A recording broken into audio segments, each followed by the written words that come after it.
حنا جايين من كل مكان للصويرة زينة البلدان زورو ونرجع فرحان كالضبيل وللهيل ولا حوض السلاح ومحيلة نضربو شوفار هاد الليلة. Bishut Merev Rabotai avec la permission d'Hachem. J'espère que vous allez bien, toute la famille. Et je souhaite une bonne santé pour maman. Mazal Bat Mesauda, que Hachem lui envoie pour Hachelema. Vous savez,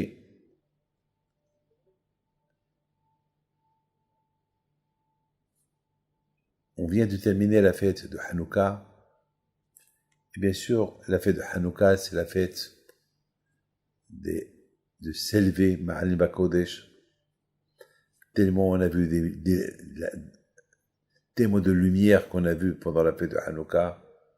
On a allumé des bougies, des menorahs. Et ces bougies, ces Niaot Halal au Kodesh, ces bougies-là, ça nous marque. On adore la lumière, on n'aime pas l'obscurité. C'est très symbolique. La Torah, c'est la lumière. La culture grecque de l'époque, l'idolâtrie, c'est l'obscurité. Ne pas croire en Dieu, c'est l'obscurité. Croire en Dieu, c'est la lumière. Penser qu'à la musculation, penser qu'au matériel, c'est l'obscurité. Penser à la vie spirituelle, c'est la lumière. Et on voit, entre Yaakov et Yosef, il y avait un grand amour de Torah. Yaakov représente Ekev. Ekev, c'est le talent, être humble.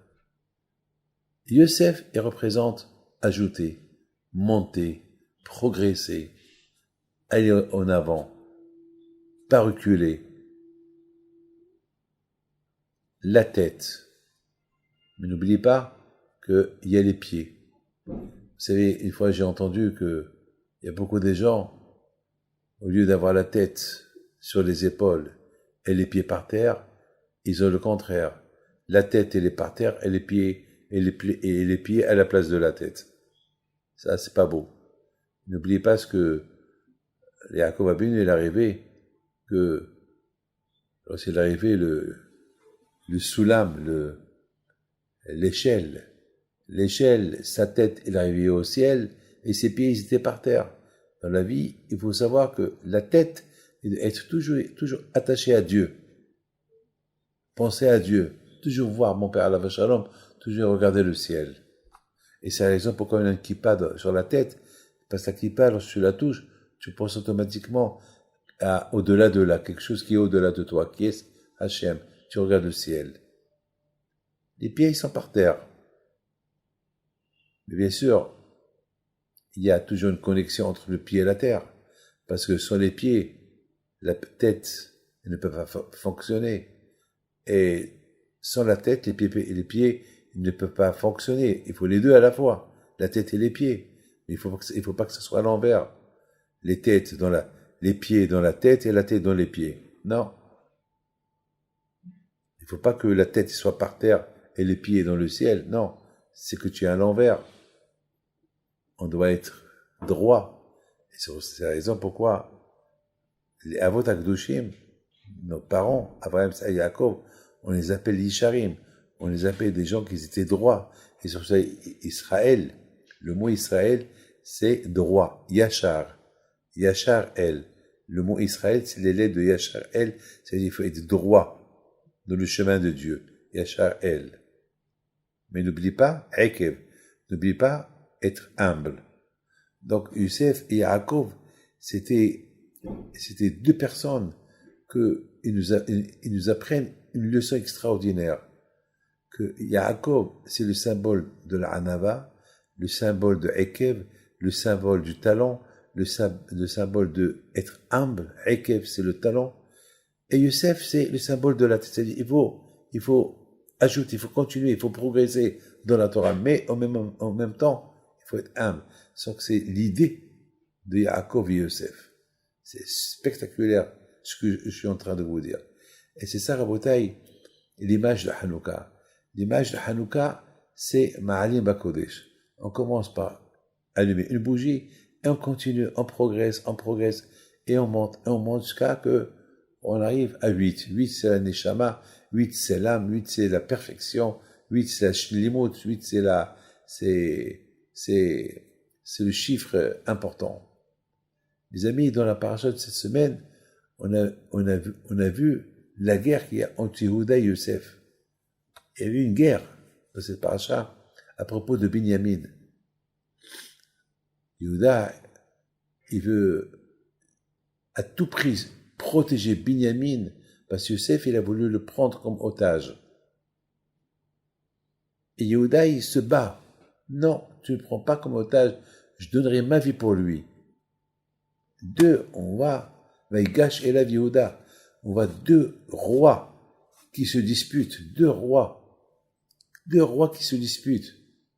Alors, le mot Benyamin, Ben Yamin. Ben Yamin, c'est le fils de la droite. Si je traduis, c'est quoi le mot Ben Yamin? C'est le fils de la droite. C'est quoi le fils de la droite? C'est quoi? Yosef et Yehuda, ils se battent pour Yosef, pour Binyamin, qui est le fils de la droite. C'est quoi le message? Ah ben, Rabotai, le message, il est clair. Le message, Rabotai, il est très clair. Vous savez que Yehuda, c'est du verbe Yehudi. Yehudi, ça veut dire un juif.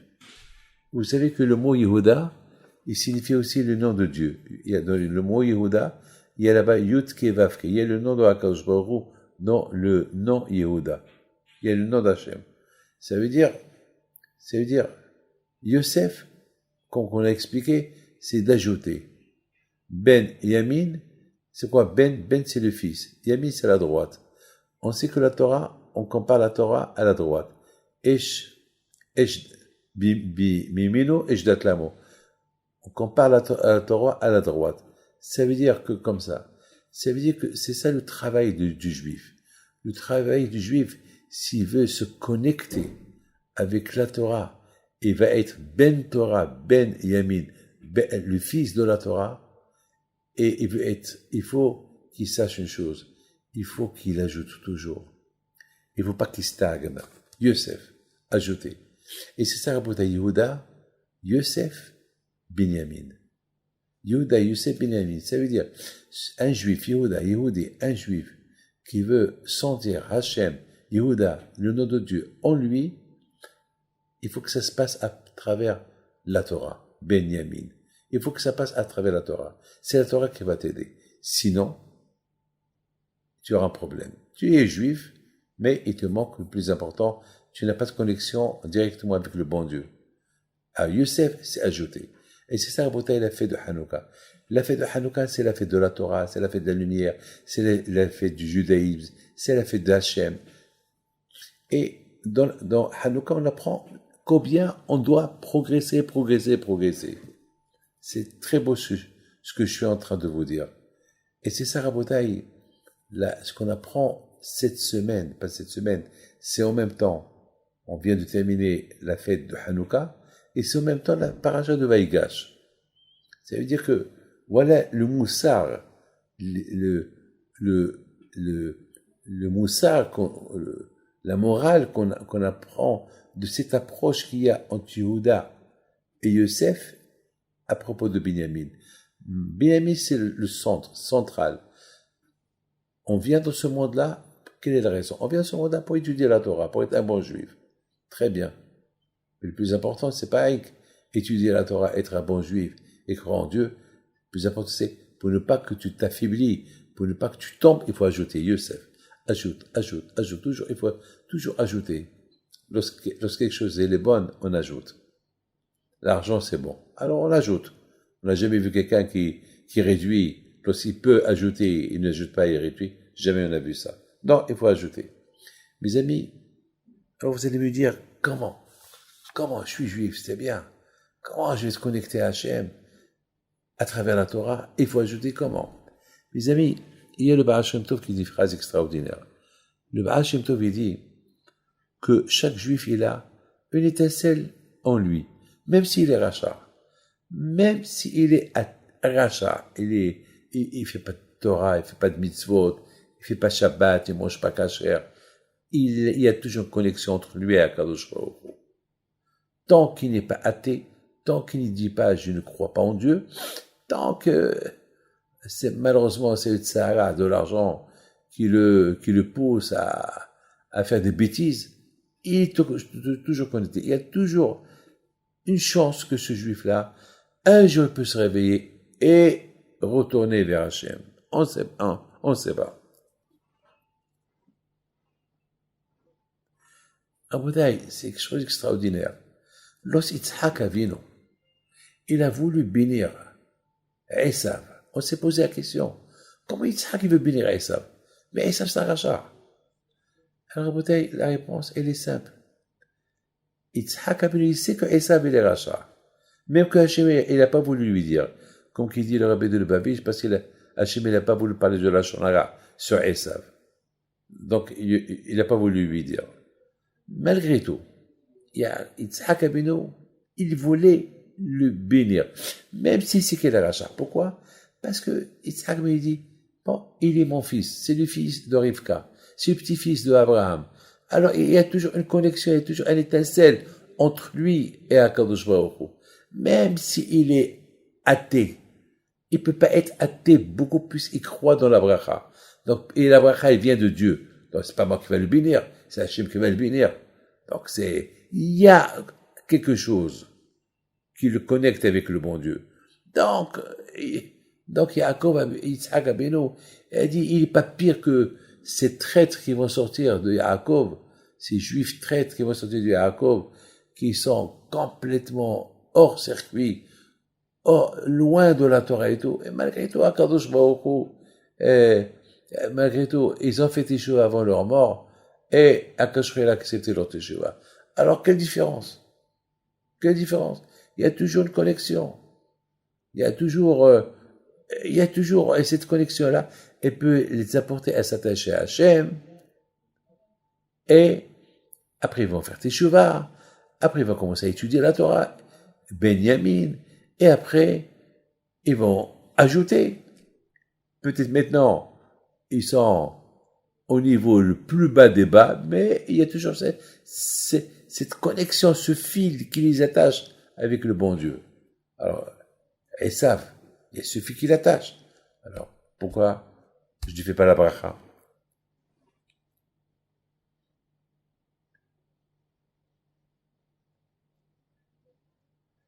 Mais Hachem n'a pas voulu que Yitzhak il bénisse Esav. Parce qu'il est athée. Il renie l'existence de Dieu. Il ne la mérite pas.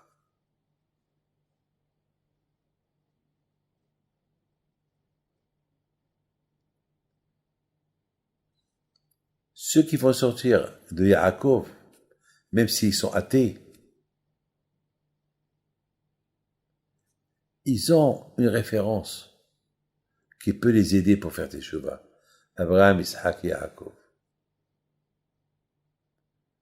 Mais là, chez Esav, un de ses descendants qui veut faire teshuva, quelle référence ils ont? Esav. Au moins, chez Yaakov, il y a Yaakov. Mais chez Esav, il y a Esav. Donc, Hachem, il a dit non. Puisque la majorité des tzadikim ils vont sortir de Yaakov, alors c'est Yaakov de recevoir la bracha. Et étant donné qu'il y a une minorité qui va sortir de Esav, donc ils ne méritent pas la bracha. Lorsque cette minorité ils décide de faire teshuva et de se convertir, de venir vers moi, je les aiderai. Comme qu'il a aidé Rabbi Meir, Baal HaNes, Shemaya et Abtalion, etc., etc., etc.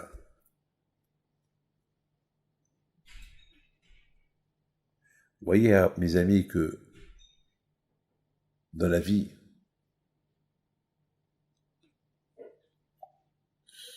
combien l'aide des parents est important. combien c'est important que lorsque les parents ils sont dans le chemin de la Torah, ils peuvent devenir une référence pour leur descendance plus tard. Et je voudrais vous raconter une histoire. Et c'est passé ici en Israël. Il y avait un monsieur, après son armée, il a décidé d'aller avec une copine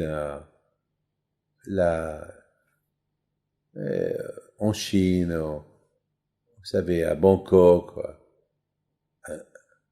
en Asie. Et lorsqu'il a dit à son père qui était très religieux, son père lui dit, mon fils, j'ai un fils unique, j'ai que toi, et j'ai ta sœur. Ta sœur Baruch Hashem, elle s'est mariée, grâce à Dieu elle habite à Bnei Brak. Toi, c'est le seul garçon que j'ai. Je voulais que tu vas à l'Yeshiva, t'as pas voulu. Bon, tu es parti à l'armée, tu voulais faire l'université, j'ai tout fait pour te guider dans le bon chemin de la Torah, et maintenant tu me lâches. Il dit, papa, tu sais très bien que j'ai jamais été religieux, tu sais, papa, maintenant je veux faire ma vie. Il dit, mon fils, tu vas me tuer, papa. Alors, puisqu'on est là, je dois te dire que je voyage avec une, elle n'est pas de chez nous, mais elle est gentille, elle est bien. Son père, il dit, bon, fais ce que tu veux,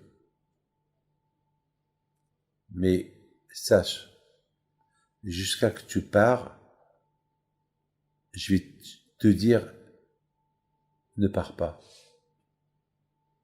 Et comme ça, il a fait. Et chaque jour, le père parlait à son fils. Mon fils reste, ne pars pas. Il l'accompagnait à l'aéroport. Chaque dernière seconde, mon fils, ne pars pas. Reste avec moi. Et le père, à la fin, il pleure.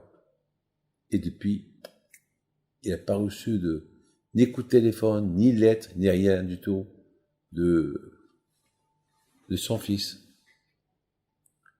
3 ans plus tard, il était à Bangkok. Il rencontre un Israélien.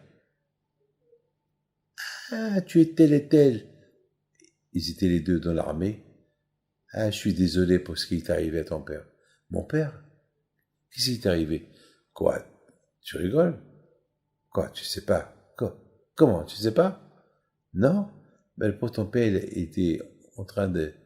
Il allait à la synagogue le Shabbat, l'année dernière, et devant moi, il est tombé, il est mort. Vite, on a appelé la Hatzala, on a appelé les ambulances, et il y avait personne à l'enterrement. Il y avait que les voisins, et derrière moi-même, j'étais à l'enterrement. Comment, tu n'es pas au courant? Non, je savais pas quoi, mon père, il est mort. Ben, oui, tu rigoles. Ben, oui. Tout de suite, il essaie par tous les moyens d'essayer d'avoir un numéro de téléphone de quelqu'un de sa famille pour s'assurer que son père il est mort. Il savait même pas. Donc, on lui a confirmé que vraiment son père il est mort. Le pauvre il a commencé à pleurer. Il a dit, je suis la cause de la mort de mon père. Parce qu'il était encore jeune. Il aurait pu vivre encore. Donc, il a décidé de retourner en Israël. Au moins, lui demander pardon à son père. La fille avec qui il était, elle lui dit, ben non, tu vas pas partir. Ben, si tu t'en vas, moi je reste. Et non seulement que je reste, je compte habiter ici. Alors l'autre, il lui dit, alors tu m'aimes pas? Il lui dit, non. Je t'aime, mais pas autant pour que je te suis. Et t'es blessé. Bon, il est venu en Israël. Il arrive en Israël et reçoit un coup de téléphone de chez sa copine qui lui dit, qui lui annonce que c'est fini et que elle maintenant elle a trouvé déjà un copain. Bon, Le jeune homme, le pauvre, déjà il avait des problèmes, que il avait déjà il s'est culpabilisé, c'est à cause de lui que son père est mort. Et mettons, avec sa copine, avec ce qu'il lui annonce, donc à Colpanim, il a vu que il a perdu sa vie. Il a perdu son temps. 3 ans de sa vie sont partis. Tout seul, il ne sait pas quoi faire. Et puis voilà, il va au cimetière. Il pèlerine son père. Il pleure. Bon, il ne savait pas quoi faire. La seule pensée qu'il a eue, une fois qu'il est sorti du cimetière à Givat Shaul, à Jérusalem, d'aller au Kotel. Il va au Kotel. Il pleure. Il prie. Il attend Minyan pour faire Kaddish. Il a commencé à faire Kaddish.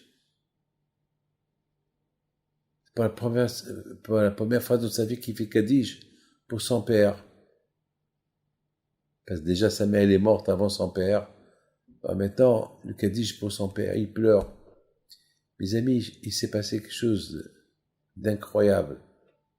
Il s'est passé que, vous savez, dans le Kotel, il y a les gens qui mettent là-bas les papiers. Ils mettent leur nom, des papiers, des bénédictions. Et voilà, il y a un papier qui tombe. Alors, il y a encore un autre papier qui tombe. À un moment donné, il a pris un papier. Et le papier qu'il a pris, c'était le papier qu'il fallait prendre. Et qu'est-ce qu'il y a dans ce papier? C'est quelqu'un qui s'appelle Mandy. Et son père s'appelait Mandy. Et il dit à Hachem, que toi, Hachem, tu fais que mon fils, Jonathan, et le garçon s'appelle Jonathan, il fit teshuva, c'est vrai.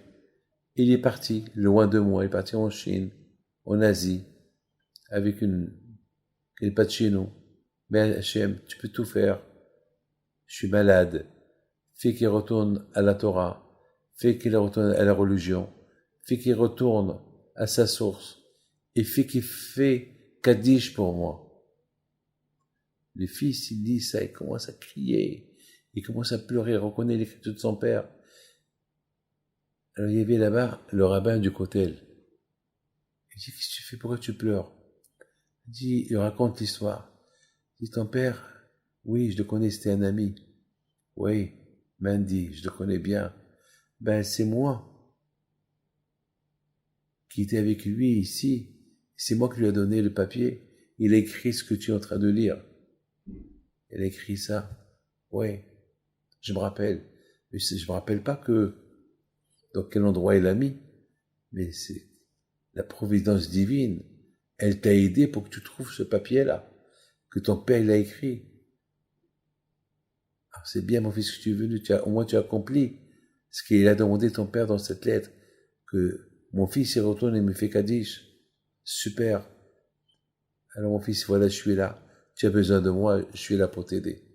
Et grâce à Dieu, ce jeune homme-là, aujourd'hui, il a fait une grande teshuva. Et Baruch Hashem, il s'est marié, il a des enfants. Ça, c'est l'histoire très connue en Israël. Très connue, cette histoire-là. Je l'ai entendue beaucoup de fois, cette belle histoire.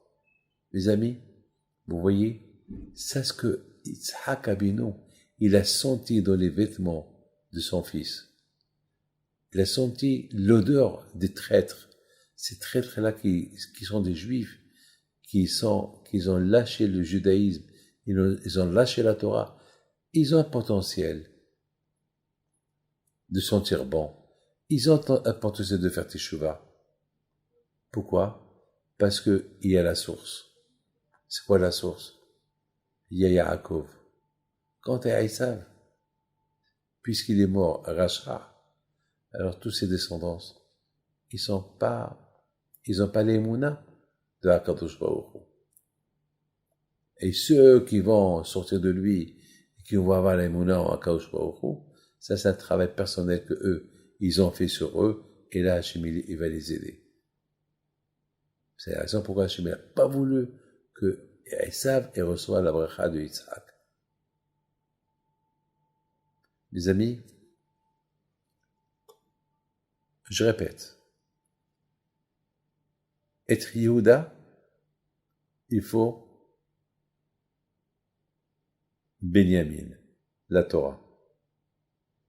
Et il ne faut pas stagner. Yosef, ajouter. Que le bon Dieu vous protège et vous donne à vous tous la santé et la joie. Regardez, c'est écrit dans les Hashmonaïm, lorsqu'ils ont cherché la fiole, Hipso Maso, ils ont cherché, ils ont trouvé. Lorsque tu cherches, tu trouves. Et si tu n'as pas trouvé, parce que tu n'as pas cherché. Ils ont cherché, ils ont trouvé. Une fois que tu as trouvé, utilise bien ce que tu as trouvé, bien. Utilise ce que tu as trouvé pour progresser, pour avancer, pour monter. Mes amis, tu trouves un diamant, tu le vends, tu prends l'argent, tu les investis, tu gagnes. Tu as gagné, encore tu prends l'argent que tu as gagné, tu l'investis, tu regagnes. Et comme ça, les gens ils sont devenus riches. Mais il y a malheureusement ceux qui ont atteint des sommets. Je connais quelqu'un qui a acheté des millions et des millions de bitcoins. C'était l'argent virtuel. Et malheureusement, il a tout perdu il y a quelques jours. Tout perdu. Pas eu de chance. Il y a ceux qui ont été intelligents, ils ont vendu avant, ils ont gagné. Et c'est comme ça. Le plus important dans le judaïsme, on peut gagner, on peut perdre. Et pour ne pas perdre, il faut être Yosef. Progresser, progresser, progresser. Que le bon Dieu protège à mes cœurs.